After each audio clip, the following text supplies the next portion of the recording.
प्यारे बच्चों, चलिए आज के क्लास में हम लोग पढ़ेंगे BA final year third paper युद्ध का अध्ययन की चौथी यूनिट।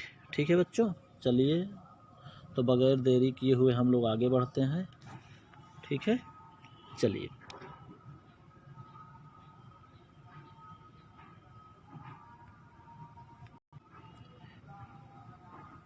इसमें हम लोग पढ़ेंगे बच्चों युद्ध के कारण और विधियाँ। ठीक है, चलिए सबसे पहले हम लोग पढ़ते हैं युद्ध के कारण। ठीक है, युद्ध के कारण में भी हम लोग पढ़ेंगे राजनैतिक कारण। ठीक है, राजनैतिक कारण क्या है? युद्ध के कारणों में राजनैतिक कारण में कौन कौन से तत्व आते हैं? वैसे देखा भी जाए तो युद्ध जो है क्या है। ठीक है, चलिए, जैसे कि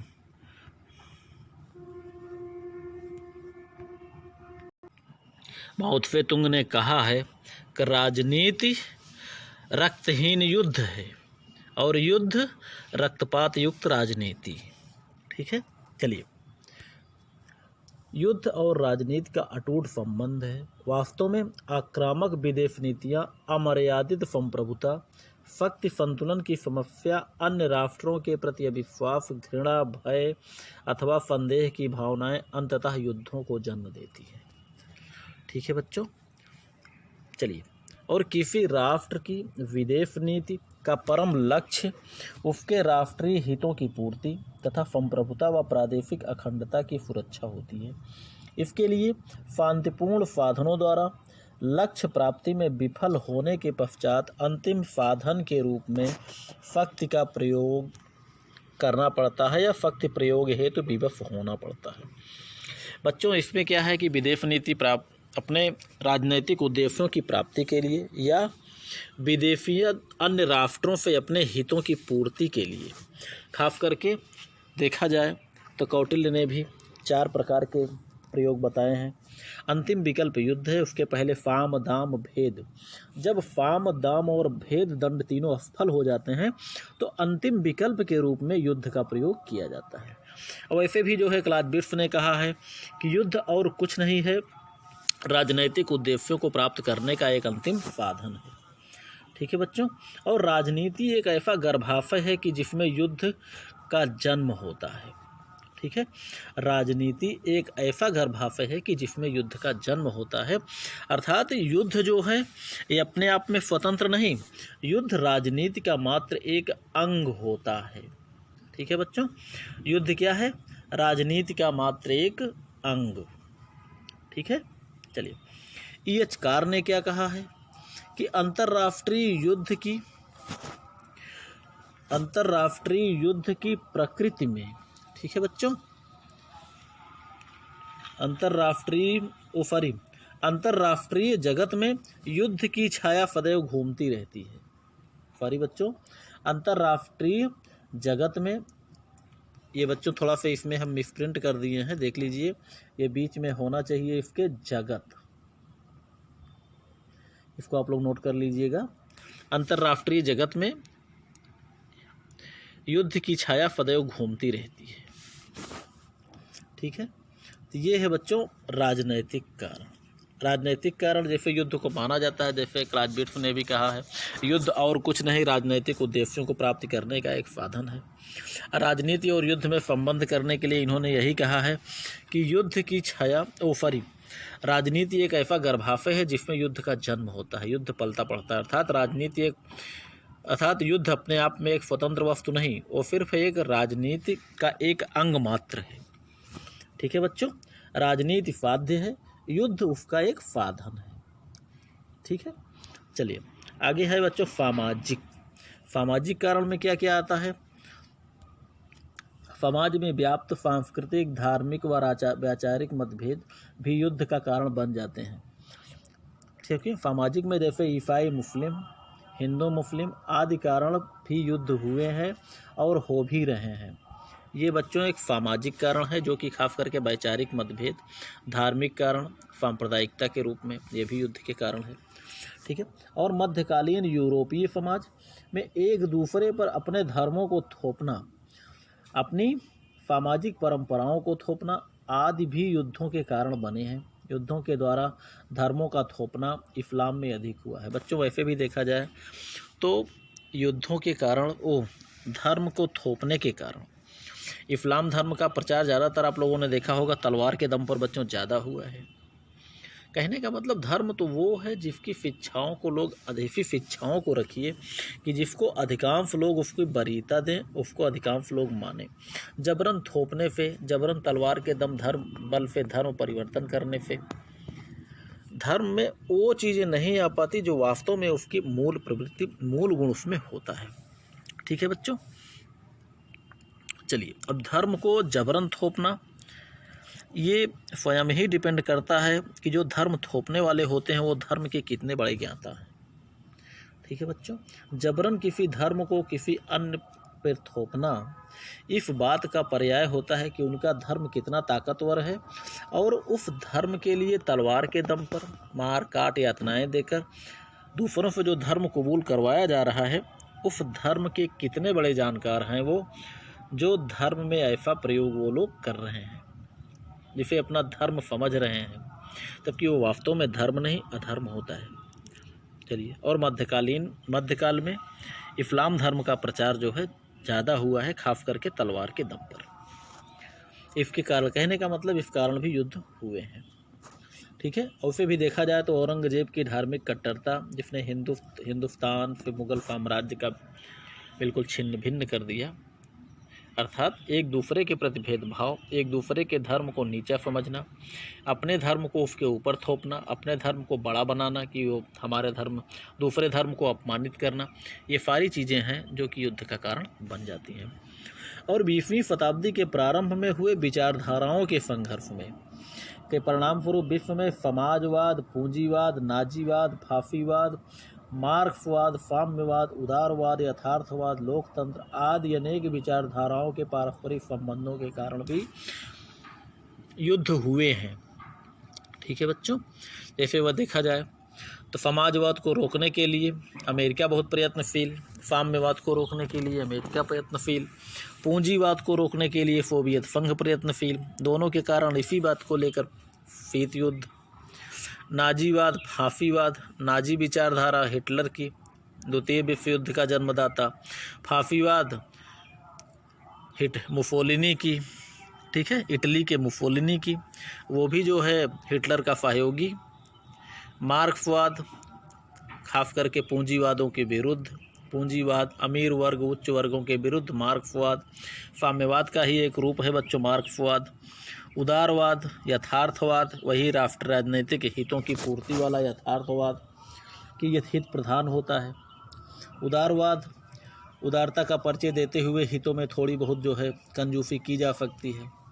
ठीक है, यथार्थवाद वही है स्वार्थपूर्ण नीति। लोकतंत्र, अच्छा माना जाता है लोकतंत्र। ठीक है, कहने का मतलब ये सभी भी युद्ध को जन्म दे सकते हैं और दिए भी हैं। ठीक है बच्चों, चलिए अब यही है कि एक दूसरे की अपनी विचारधारा को दूसरों पर थोपना, अपने धर्म को दूसरों पर थोपना, ये सारी चीज़ें युद्ध के कारण बन जाते हैं। चलिए बच्चों, आगे बढ़ते हैं हम लोग आर्थिक कारण पे। आर्थिक कारण है अगला। अब देखिए जो है क्राउथर का मत क्या है, आजकल युद्ध स्ट्रैटेजी व समरतंत्र की अपेक्षा अर्थशास्त्र से अधिक प्रभावित होता है। आज का कोई भी युद्ध किसी न किसी रूप में आर्थिक समस्याओं से अछूता नहीं रह सकता।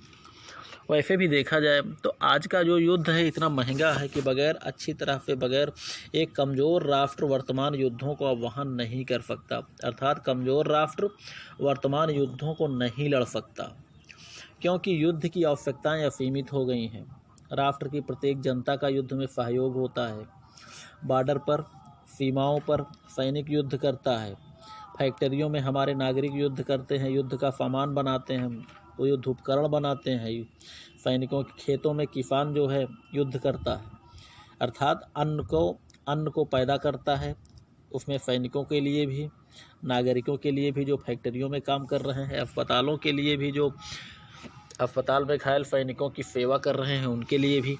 ठीक है बच्चों, कहने का मतलब यही है कि कोई भी व्यक्ति युद्ध से अछूता नहीं होता और वर्तमान युद्ध की आवश्यकताएं इतनी ज़्यादा हो गई हैं कि युद्ध के सामान, कहने का मतलब युद्ध यंत्र, युद्ध उपकरण, बड़े बड़े हथियार, अत्याधुनिक लड़ाकू विमान, मिसाइलें, युद्धपोत, विमानवाहक पोत, ठीक है बच्चों, ये सभी टैंक, तोपें, ये सभी इतने महंगे हो गए हैं कि कम खर्च में छोटे छोटे राष्ट्र बड़े युद्धों को नहीं लड़ सकते, गरीब राष्ट्र लड़ ही नहीं सकते।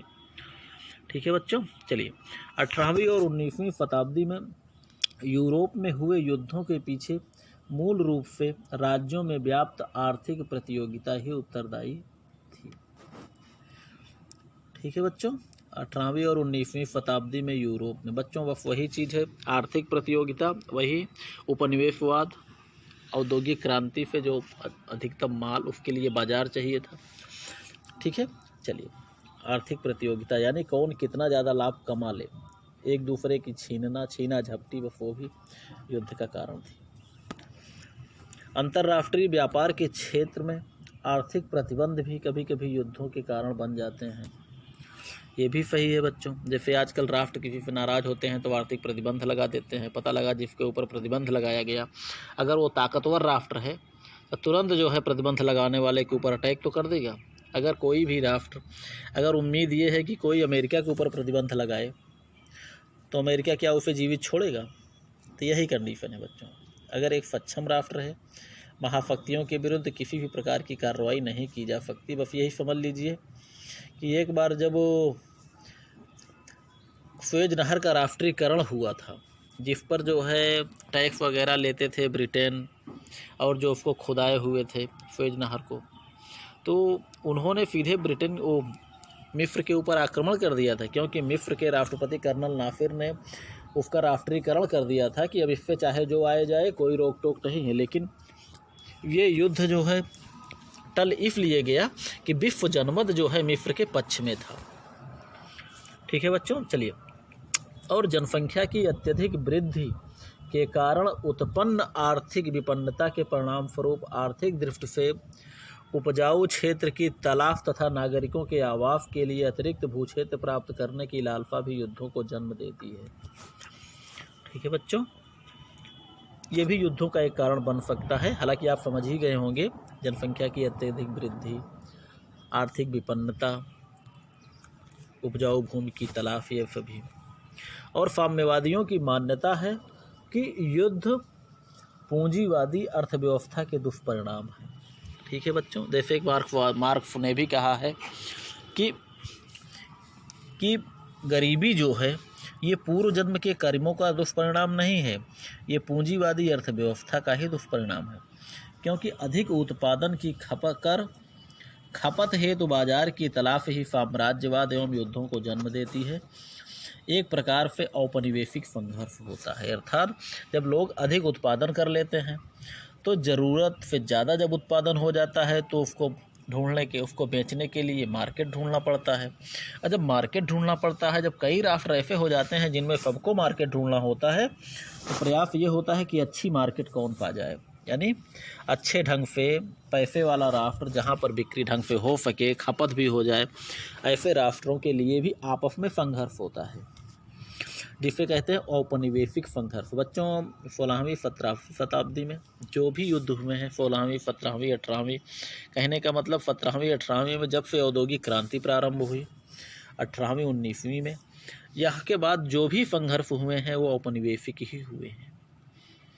ठीक है, औपनिवेशिक संघर्ष का मतलब ही एक दूसरे राष्ट्र को गुलाम बनाना, एक दूसरे राष्ट्र को अपना उपनिवेश बनाना, और वहीं पर जो है अपने माल की सप्लाई देना, और वहाँ पे जो भी खनिज पदार्थ, जो भी अपने काम की चीज़ें हों, उसको लेकर अपने घर चले जाना, वही है औपनिवेश।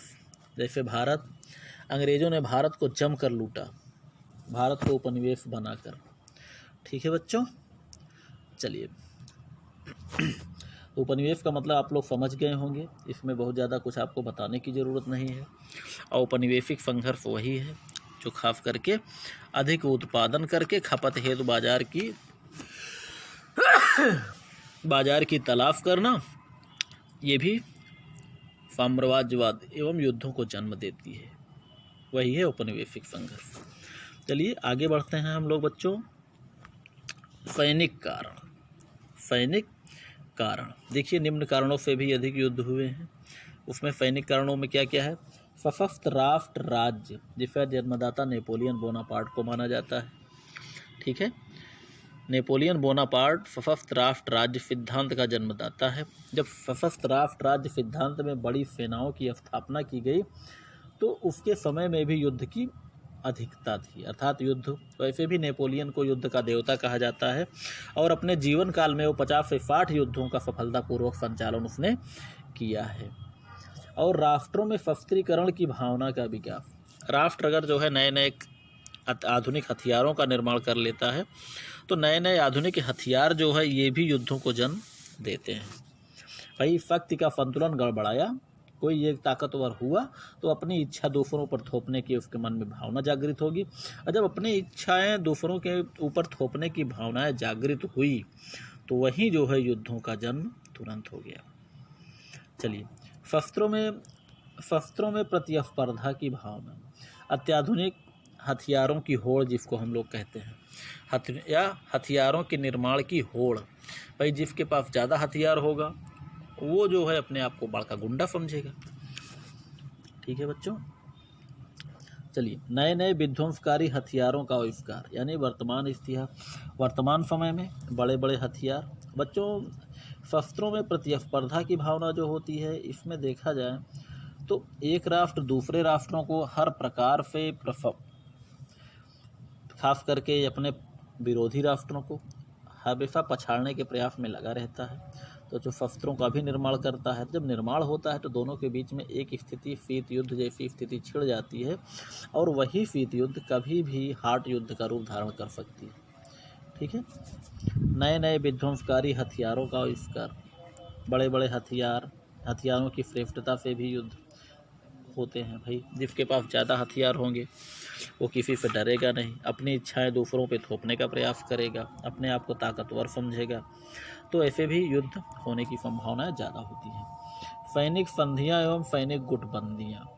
ठीक है बच्चों, नाटो, सीटो, सेंटो, वार्सा पैक्ट, इन सभी संधियों की वजह से, जैसे नाटो और वार्सा एक दूसरे के प्रतिद्वंदी संधियां हैं जो शीत युद्ध काल में हुए थे। नाटो ग्रुप अमेरिका गुट और वार्सा गुट सोवियत गुट, दोनों के बीच में बराबर शीत युद्ध चलता रहा। युद्ध हार्ड युद्ध तो नहीं हुआ बच्चों, लेकिन जो है युद्ध जैसी स्थिति बराबर बनी रही, दोनों एक दूसरे के प्रबल विरोधी। लेकिन हाँ, क्योंकि परमाणु शक्ति संपन्न थे इसलिए दोनों के बीच में कोई युद्ध नहीं हुआ। उसमें भी कार्य करता था भया दोहन। लेकिन फिर भी जब सैनिक गुटबंदियों में जब संतुलन ज़्यादा गड़बड़ हो जाता है, संतुलन बिगड़ता है, तभी युद्ध होता है। एक भारी पड़ता है, एक कमज़ोर रहता है, तो युद्ध होने की संभावनाएं ज़्यादा होती हैं। ठीक है बच्चों, चलिए, नए हथियारों का परीक्षण। नए हथियारों के परीक्षण ये भी युद्ध की संभावनाओं को जन्म देता है। बच्चों, लेटेस्ट हथियारों में परमाणु बमों का परीक्षण देख लीजिए, अमेरिका ने किस प्रकार किया। भाई परीक्षण तो इन्होंने किया, लेकिन इसका इन्होंने प्रयोग भी कर दिया। कहाँ किया? हिरोशिमा और नागासाकी पर। ठीक है, हिरोशिमा और नागासाकी जैसे राष्ट्रों पर। ठीक है, तो नए हथियारों का परीक्षण, जैसे जो है अगर नए नए हथियारों का निर्माण किया गया है तो उसकी परीक्षण कहीं ना कहीं युद्ध और राष्ट्रों के बीच में उसको बिक्री करते हैं, उससे पैसा भी कमाते हैं और युद्धों को प्रोत्साहन स्वयं ही देते हैं ताकि उनके हथियारों की बिक्री हो, अर्थव्यवस्था मजबूत हो। ठीक है बच्चों, तो छोटे राष्ट्रों को लड़ाकर उनको हथियारों की बिक्री करते हैं और ये देखते हैं कि किसका हथियार कितना कारगर है। ठीक है बच्चों, चलिए, और प्रत्येक राष्ट्र अपने पड़ोसी की शस्त्रीकरण से मजबूर होकर प्रतिस्पर्धा में लिप्त हो जाता है। जैसे भारत कोई हथियार बनाता है तो पाकिस्तान तुरंत हथियार बनाता है। बच्चों, एक प्रकार से ये चिर सामरिक तत्व जो होता है, जैसे कहते हैं ना, ये अगर कोई एक हथियार बनाता है तो तुरंत उसका विरोधी हथियार भी बनाया जाता है, नहीं तो उसका समानार्थक हथियारों के क्षेत्र में कम से कम उसकी बराबरी या कम से कम उसे पछाड़ने का प्रयत्न किया जाता है। ठीक है, अगर कोई हथियार भारत बनाता है तो पाकिस्तान भी बनाता है। कोई नया हथियार पाकिस्तान ने बनाया तो भारत के पास भी होना ज़रूरी है। अगर कोई हथियार चीन ने बना के रखा है तो उसके बदले में भारत के पास भी ऐसा हथियार होना चाहिए, क्योंकि ये प्रतिद्वंदी राष्ट्र हैं, शत्रु राष्ट्र हैं। एक दूसरे के विरोधी राष्ट्र हैं। ठीक है, और आगे देख लेते हैं बच्चों, शस्त्र व्यापार से अधिक लाभ प्राप्त करना। शस्त्रों की बिक्री, बच्चों हमने बताया भी है कि वर्तमान हथियार जो है बहुत महंगे हो रहे हैं और हर सब के बस की बात नहीं है कि वर्तमान युद्धों को लड़ सकें। ठीक है, और शस्त्र व्यापार जो है, शस्त्रों की बिक्री महंगे स्तर पे होती है, ज़्यादा पैसा मिलता है इसमें, इसलिए महाशक्तियाँ जो हैं, खास करके बड़ी शक्तियाँ और महाशक्तियाँ, ये आधुनिक हथियारों का निर्माण करके इसको बेचकर ये लोग धन कमा रहे हैं ज़्यादा। धन तभी कमाएंगे जब छोटे राष्ट्र आपस में लड़ेंगे, कभी कभी इनको जो है युद्ध करने के लिए जो है प्रोत्साहित भी किया जाता है। ठीक है, जैसे कहते हैं इनको भर दिया जाता है कि लड़िए। जब लड़ते हैं तो ये महाशक्तियों का काम बन जाता है, अपने हथियारों की बिक्री शुरू कर देते हैं। एक एक का दोनों ने दामन थाम लिया, हथियारों की बिक्री प्रारंभ कर दी। हथियारों का परीक्षण भी हो रहा है, पैसा भी मिल रहा है। ठीक है बच्चों, कहने का मतलब आम के आम गुठलियों के दाम। शस्त्र बिक्री हेतु शस्त्र विक्रेताओं द्वारा अप्रत्यक्ष रूप से युद्धों को प्रोत्साहन देना। ठीक है, युद्धों को प्रोत्साहन देते हैं। जब इनके पास पैसा नहीं रह जाता युद्ध हथियार खरीदने के लिए, तो संयुक्त राष्ट्र संघ में दोनों के लिए जाकर शांति भी करवा देते हैं। शांति, चलिए ठीक है बच्चों, ये रहे युद्ध के कारण। ठीक, बाकी अब हम आगे हम लोग पढ़ेंगे विधियों में शीत युद्ध, उसके बाद और भी मनोवैज्ञानिक इन सब चीज़ों के बारे में। ठीक है बच्चों, तब तक आप लोग पढ़िए लिखिए और मस्त रहिए।